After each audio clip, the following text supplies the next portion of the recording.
সে মানুষটা ভালো আছে নামক মিথ্যে কথাটা বলার জন্য কত বড় একটা দীর্ঘশ্বাস ছাড়ে, তার ওজন কতটা বেশি আজ অথবা কাল তা আপনি ঠিকই বুঝতে পারবেন।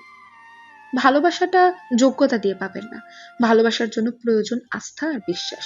যে মানুষটা আপনাকে দিনের পর দিন বিশ্বাস করে যাবে, আপনি একসময় তাকে ঠকে কোনো দিনও সুখী হতে পারবেন না। দিন যাবে, মাস যাবে, হয়তো বছরও যাবে, একদিন কাউকে ভালো আছি বলতে আপনাকেও মিথ্যের আশ্রয় নিতেই হবে। যে মানুষটা 16-18 ঘন্টা আপনার সাথে যোগাযোগ করার পর 6-8 ঘন্টা সময় রিল্যাক্সে ঘুমাতো, সেই মানুষ এখন সেই 6-8 ঘন্টা সময় নিজের সাথে পুরো পৃথিবীর সাথে যুদ্ধ করে বেঁচে থাকার জন্য, একটু ঘুমানোর জন্য, একটু নিঃশ্বাস নেবার জন্য। সেই মানুষটার আপনাকে অভিশাপ দিতে হবে না, তার প্রতি ফোঁটা চোখের পানি আপনার জীবনে অভিশাপ হয়ে আসবে, আজ হোক আর কাল হোক।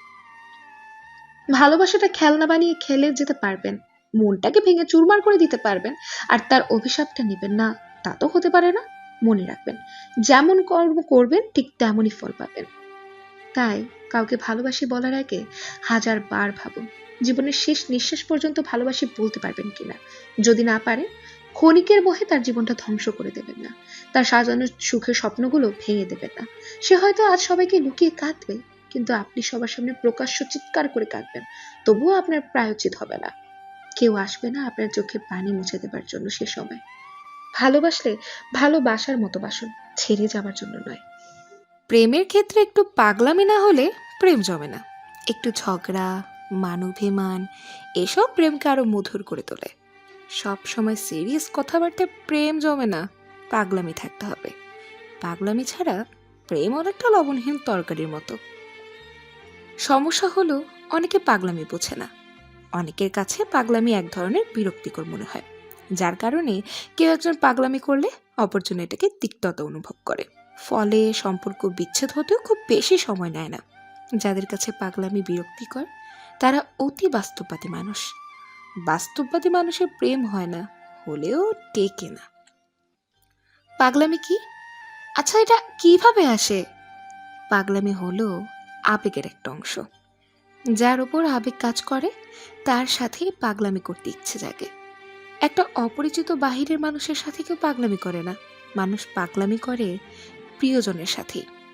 তবুও কিছু মানুষ কেন এটাকে অতিরিক্ত ঢং বলে আখ্যায়িত দেয় বুঝি না বাবু। অকারণে জিদ করা, ঝগড়া করা, কোনো কারণ ছাড়াই ছোটখাটো বিষয় নিয়ে অভিমান করা, সিরিয়াস মুহূর্তে ডিস্টার্ব করা, এগুলোই হলো এক ধরনের পাগলামি। যে সম্পর্কে যত বেশি পাগলামি থাকে, ঠিক সেই সম্পর্কে ভালোবাসাও ততটাই বেশি থাকে। পাগলামি শব্দের ব্যাখ্যা অনেক। পাগলামি কারা করবে? পাগলামি ছেলে মেয়ে উভয় করতে পারলেও বাহ্যিক দৃষ্টিতে পাগলামি মেয়েদেরই ক্ষেত্রে বেশি শোভা পায়। কারণ পাগলামি মেয়েদেরই মানায়, ছেলেদের নয়। ছেলেদের মানায় রাগ, সংগ্রামী ও সাহসীতে। ছেলেদের ভালোবাসা প্রকাশ পায় ত্যাগে, দায়িত্ববোধে ও কর্তব্যে। মেয়েদের ভালোবাসা প্রকাশ পায় অভিমানে, ঢঙে ও পাগলামিতে। প্রেমিক তো হয় সেই পুরুষ যে তার প্রেমিকার সকল অভিমান, ঢং ও পাগলামিকে সহ্য করে ভালোবেসে যায়। আর প্রেমিকা তো হয় সেই নারী যে তার প্রেমিকের সকল রাগ, সংগ্রামী ও সাহসিকতাকে পেছনে ফেলে হয়ে ওঠে নয়নমণি। যেসব মানুষগুলো তোমার সাথে প্রতারণা করে কিংবা তোমাকে ঠকিয়ে চলে যায়, সেই সব মানুষগুলো তোমার জীবনের আশীর্বাদ স্বরূপ। তুমি এদের কাছ থেকে শিখতে পারবে, জানতে পারবে, তুমি বুঝতে পারবে যে মানুষের মতো হলেও এরা আসলে মানুষ নয়। আমরা সেই সব মানুষদের কাছে প্রতারিত হই কিংবা ঠকে যাই যাদেরকে আমরা বিশ্বাস করি। শব্দ দুটো জীবনের অনেক অর্থ বহন করে। নিঃশ্বাস ছাড়া যেমন মানুষ বাঁচে না, তেমনি বিশ্বাস ছাড়াও মানুষ চলতে পারে না। নিঃশ্বাস চলে গেলে দেহের মৃত্যু হয়, আর বিশ্বাস চলে গেলে মনের মৃত্যু হয়।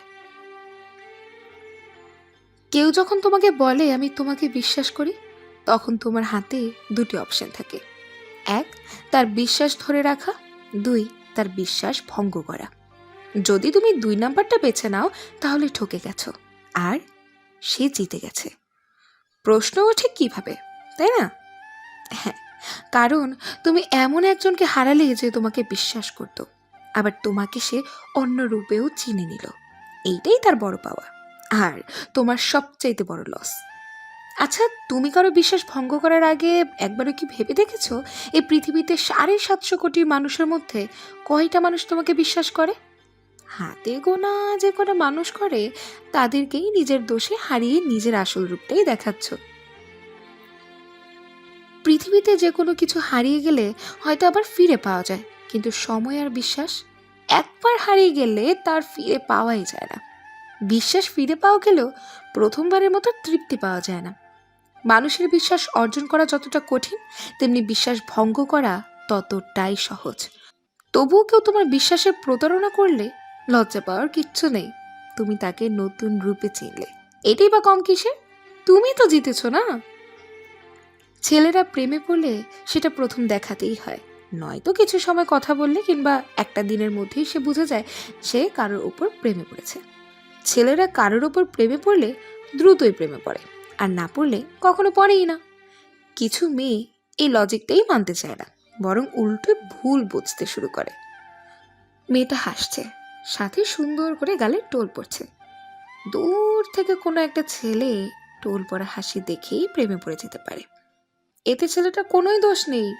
মেয়েটাকে এক পলক দেখেই ছেলেটার ভালো লেগেছে, এটাতেও ছেলেটার ভুল নেই। কাউকে ভালো লাগা সম্পূর্ণ মনের বিষয়, এটাতে কারোর হাতই থাকে না। কোনো মেয়েকে প্রথমবার দেখেই ভালোবাসার কথা প্রকাশ করলে অধিকাংশ মেয়ে সেটা খারাপ কিছু ইঙ্গিত করে উড়িয়ে দেয়। কেউ কেউ অপমানও করতে দ্বিধাবোধ করে না। অথচ মেয়েরা বুঝতেই চায় না ছেলেদের শরীরে এক প্রকারের হরমোন আছে যা আগে থেকে পুশ করে দেয়া থাকে, যেটা মেয়েদের থাকে না। কেউ প্রেম নিবেদন করলে তাকে অপমান করাটা এক ধরনের মূর্খতার পরিচয়। মেয়েদের মতো করে ছেলেরা আয়োজন করে প্রেমে পড়ে না, ছেলেরা প্রেমে পড়ে হুটহাট। অনেকের মতে দ্রুত প্রেমে পড়লে নাকি দ্রুত ভুলে যায়। আরে, যেটা একদম ভুল ধারণা। বরং ছেলেরা দ্রুত প্রেমে পড়লেও দ্রুত ভুলতে পারে না, আর মেয়েরা প্রেমে পড়তে সময় নিলেও ভুলতে খুব একটা সময় নেয় না। অধিকাংশ ছেলেরা প্রেমে পড়ে মেয়েদের রূপ দেখে, আর মেয়েরা প্রেমে পড়ে গুণ দেখে। রূপ দেখতে 1 সেকেন্ডও সময় লাগে না, কিন্তু গুণ দেখতে কিছু সময় অবশ্যই লাগে, যার কারণে মেয়েরা প্রেমে পড়ে ধীরে ধীরে। ছেলেরা প্রেমে পড়ে হঠাৎ, আচমকা, ঝড়ের মতো, কিংবা ঘুমের ঘোরে খাট থেকে পড়ে যাওয়ার মতো। ছেলেদের বৈশিষ্ট্য এমনই, এতে কোনো ভুল নেই। তবে একটা মজার বিষয় হলো, পৃথিবীর প্রতিটা মানুষের জীবনে একবার হলেও কারোর ওপর সত্যিকারভাবে প্রেমে পড়ে, হোক সে ছেলে কিংবা মেয়ে। প্রেমে পড়েনি এমন মানুষ খুঁজে পাওয়াই বিরল। তবে এর চেয়েও মজার বিষয় হচ্ছে, কেউ কেউ আবার খুব সহজেই তার প্রিয় মানুষকে পেয়ে যায়, আর কেউ কেউ সারা জীবন সাধনা করেও পায় না। প্রেমে পড়া অন্যায় নয়, কাউকে ভালোবাসাও দোষের কিছু নয়। আগে কিংবা পরে মানুষ যখনই প্রেমে পড়ুক না কেন, সেই মুহূর্তটাই খুব সুন্দর, সেই মুহূর্তটাই স্মৃতির, একদম পবিত্র।